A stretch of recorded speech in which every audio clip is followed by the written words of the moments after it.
好，所以不管是郑亮也好，或者是雷倩也好，其实都提到了说，就是刚刚一开始的时候郑亮所点的，《金融时报》说，其实中美都是修正主义啊，都是对于2次世界大战之后的国际秩序不满。但是呢，美国的这个川普的修正主义是你们通通都占了美国便宜，我现在要你们通通吐回来。好，这是美国的修正主义当中所要做的事情。中国大陆的认为是说，现在用西方强权所主导的国际秩序，对南方社会不满，对南方世界这个不公平，所以要把所有南方世界的利益大家一起来提高。所以他要争取的是不是只有自己哦？重点还不是自己哦，重点是像印尼啦、像东南亚啦、像南太平洋啦、像非洲啦、像中东啦，然后像拉丁美洲啦，就这一些过去在大殖民时代受害的国家，现在经济开始有一点起色了，可以争取国际地位了。那所以这是一个对杠的一个冲突，就是美国要的新的国际秩序就是美国独强，而且可以独强更多的时间，而中国大陆要的国际秩序是一个大家相对来说更平等。怎么看，香龙？但我们现在需要有一个判断，就是说现在的川普所表现出来的那80分钟可能会改变世界的一场的记者会，它到底是美国国力的一个回光返照的那种的不安全感啊所进行，就像中国的历朝历代，只要比较长的朝代，你都会发现它在中后期的时候会出现一个被称为中兴的一个皇帝。每个朝代都一样，他走到中后期，你看到他不行了，但都会有一个让你貌似中兴的皇帝，不管他叫少康、中兴什么什么，总而言之，就会有一个中兴的皇帝，让那个朝代呢，在他的历史记录当中出现一种呢短暂的回春的幻觉。可是当那个中兴的皇帝过去了之后，是他一个加速衰弱的开始。历朝历代，因为中国的历史够长。所以我们在从历史当中去截取经验的时候，那个权力发展的逻辑跟轨迹，大概都会出现这种样子。你会让我立刻想到罗马帝国时代也是如此。他都会就是他都会有一个君王，他还记得这个国家强大时候的样子。因此，他认为今天当他作为君王的时候呢，他要奋力的让自己回到过去的光荣。让美国再次伟大，就是要回到我过去的光荣，因此它会出现一种的中兴之象，因为它是一只呢正在衰弱，但是还没有死亡的狮王，就是周围的兽呢，知道呢它已经老，但是还不敢去挑战它，要看看它能够做些什么。现在的美国像是这个样子。当然，当在这个阶段的时候呢，他会打破所有的规则，因为之前制定的规则对他来讲，第一个他已经撑不住了，他没有能力呢再去执行规则，所有的规则上面才会有秩序，规则下面是利益，利益形成规则，规则形成秩序，所以一般的国家跟他打交道，看到的是他定的秩序规则，但是你要看的是他底下的利益，他现在要捍卫他自己的利益的越来越困难的时候，他这个时候呢就会有很多虚张声势的动作。我们看到中美的这个权力轴线仍然是地球上面最重要的权力轴线，这没有问题。我说的其实最简单理解中美关系，在过去一段时间变化就是美国因为中国而疯狂，中国因为美国而冷静。成为呢这两个国家现在呢最典型的反应，美国的疯狂跟中国的崛起是100%相关的，而中国的冷静呢跟美国的疯狂是100%相关的。我就是静静的看着你装逼到什么时候。我认为中国现在态度就是这个样子，因为你不等他喊价喊完了，你根本不知道如何应对啊。对，所以那80分钟的记者会开完到现在为止，中国一个字都不讲。所有的国家都已经急着活蹦乱跳，像热锅上的蚂蚁。可中国很安静。当大部分的这些国家会急得活蹦乱跳，就是他们发现，原来他们服从的美国队长，这个美国队长竟然呢拿着枪呢朝自己的阵营在扫射，他当然很紧张。好不容易呢以为回来的美国队长又不见了，而且疯了。就是一个疯狂的美国队长，让所有跟在他后面的人都开始出现了一种的焦虑感，就是我以为你把我当兄弟，结果搞了半天你把我当快递。那这种呢，这种的感觉是现在呢，当美国的朋友会更痛苦的，因为那个大美国主义，它所形成的美国的第三波的扩张的欲望是摆在那里的。川普的语言固然它是一个谈判的姿态，它是一个议题管理，它是一个新闻炒作。他是在呢努力的呢，在他4年之内呢，要寻求一个最疯狂可以让他扬名立万的一个美国总统。但是不管怎么讲，你看到现在的美国，看到现在的以色列，其实他们都在落实10多年前，他们就已经在讨论的所谓的大决裂。就是不要再装模作样的谈和平、谈人道、谈和平共处，那都是没有用的。所以以色列不想再跟阿拉伯事件呢再纠缠，在那边认真的好像跟你谈边界问题啦，谈什么两国方案，他都不跟你谈。同样的他先打了再说。美国现在也不装，就是我要的。美国接下去像全世界就是地球世界上只有一个美国，美国要的土地都是美国的。这个呢，这个会比你所有听到的就国家主权的表述呢，都要来得更夸张。那丹麦当然是一个很容易呢展现了它的一个实力原则的地方，因为丹麦现在大家就看呢，丹麦要如何自我出卖而已。你很快就会看到一个卖我们说的。过去我们讲卖台，但是什么时候会出现一个卖单奴？不知道，就是那个卖单的那个人，大概快出现了。你想丹麦今天如果失去了格陵兰，丹麦还有什么？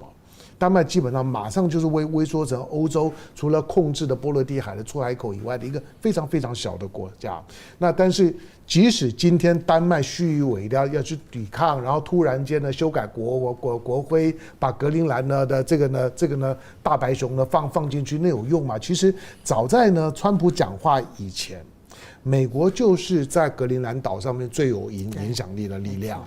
它的所有的监测设施，它的基地，所有北极海周围的武装的力量，除了俄罗斯之外，最强的就是美国在格陵兰岛的力量了。美国的一直把它的主要的力量往北推，它把它的 F-22能够用的 F-22几乎都部署在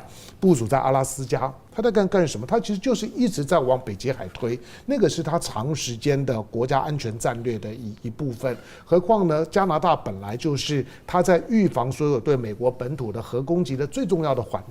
冲区。加拿大呢没有什么好装，加拿大就是美国的阿拉斯加。美国看加拿大就是个阿拉斯加，顶多加拿大南边呢长长的那一带的呢，沿着那条公路，沿着那条的直的边界线的那边的绝大部分的加拿大的人口，其实他们长时间本来就在美国生活圈里面。我认为你要不要把它变成美国的一部分，对那群人影响不大。他们的生活圈、他们的就业、他们的就学，甚至于加拿大呢多伦多的篮球队、棒球队都是加入美国的职业联盟啊。没错，他们跟美国打，他根本就是运作的过程当中呢，跟美国的职篮跟美国 MLB 是一体化的，就连冰球没有差别。那现在呢，只是看就是说他在对这些呢做主权诉求的时候，他会摧毁掉呢美国在战后教育这个世界。美国教育的这个是世界，教育这个世界就是说呢，用联合国宪章去教育这个世界。这个世界呢，所有的国家不分大小，主权呢一律平等，不可以再用武力呢去解决呢任何的国与国之间的冲突。美国说这个算了，他把联合国宪章呢撕了，他把假面具撕掉了。同样的呢，当他开始动不动就用关税，当川普祭出关税，当川普呢把所有的 WTO 的仲裁机构呢都已经瘫痪，所有对于美国的仲裁都无效的时候，其实联合国跟 WTO 这个战后的政治秩序跟经济体系的架构就已经没有了。所以我说，其实当川普讲完话之后，我们起码中国人应该知道战国时代开始了。春秋时代已经结束了，春秋五霸是你在左传里面读到的，左传里面告诉你五霸的霸的定义，那个霸第一个要所有的国际社会的成员呢都承认你当得起大哥。第二个，你必须要信守呢所有的成员国共同接受的尊王攘夷，就是它是有规则的。当霸是要受到一些规则道德教条限制的。但是呢，为什么从春秋进到战国，时间是延续的？为什么这个之后是战国？不是五霸跟七雄的问题，而是到了战国时代的时候，周天子已经没有了。没有尊王攘夷了，接下去大家都靠拳头，然后你就开始看到了所有的权术，你就开始看到了合纵连横，不管合纵或者是连横，都是保命策略，都是竞争策略，最后只会剩下一个，所以所有的地球上面的小国家都将会消失，而所有的大国最后都会厮杀到最后。中国现在在做准备而已。当然，我觉得川普这80分钟的记者会确实在历史上面极为重要，但是我不认为是美国真正改变的开始。我认为他们改变早就开始了，只是呢，之前呢，他有假面具，然后就告诉大家自己说我这是道德的，就是你去入侵阿富汗，你说我是为了要带来民主，然后你去入侵伊拉克，你说我是要改变伊拉克的独裁，我要带给他们民主，带给他们自由，带给他们繁荣。但是其实都是赤裸裸的掠夺。所以香龙那个装逼指的应该是民主党了，本来就是啊。所以川普不是装逼了，对，川普是耍屌了。你们这两个人哈，真的是，但无论这两个我们两个不方便接了。对，我没有什么好去谈论的。总而言之，前面是假伪君子，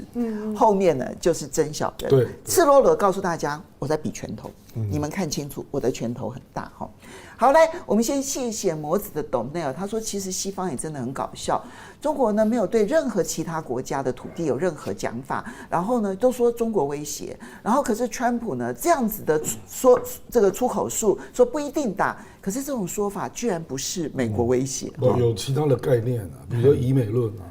对，以美论就开始了。好，那 Danny Way 谢谢你的斗内，他特别告诉我们一个消息，他说今天《金融时报》消息说中国会派韩正参加川普的就职典礼，如果情况属实的话，那我就请两位很快的评论一下，你们觉得这背后的意涵是？没有预期高。哦，真的哦。本来预期是可能会到李强。OK。那如果韩正，我觉得就是还是比王毅高一点。可是我也没把你的话完全听进去。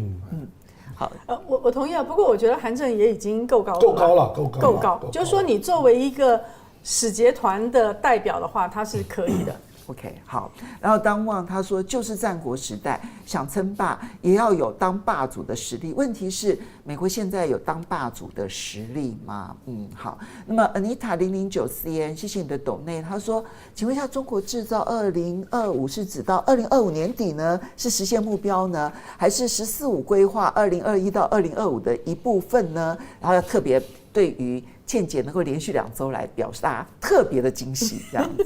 这是要还以前拒绝的债吗？就是因为以前常常没办法来呀，没有错，对呀。